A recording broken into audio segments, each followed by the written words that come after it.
First of all అందరికీ happy Vinayaka Chavithi. And మా వినాయక చవితి ఎలా జరిగిందో చూసేయండి. సో నేనైతే మార్నింగ్ లేచేసి పూజ అవన్నీ నేనే రెడీ చేస్తున్నాను అనమాట. అండ్ కుకింగ్ పార్ట్ అంతా అమ్మ తీసుకుంటుంది.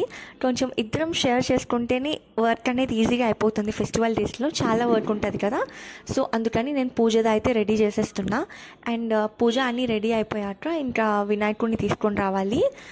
మేమైతే మట్టి వినాయకుడిని ప్రిఫర్ చేస్తాము ఎవ్రీ ఇయర్. సో దానికోసం అయితే వచ్చేసాము. అండ్ అక్కడైతే వాళ్ళు చాలా చాలా కష్టపడి చేస్తున్నారు. కొంచెం రెయిన్ వచ్చేలా ఉన్నిందనమాట. ఎలానో రెయిన్ రాలేదు. రెయిన్ వస్తే వాళ్ళు పాపం అంతా వేస్ట్ అయిపోతుంది. సో కొంచెం అలా గోల్డిష్ అయితే యాడ్ చేశారు. బాగుంది.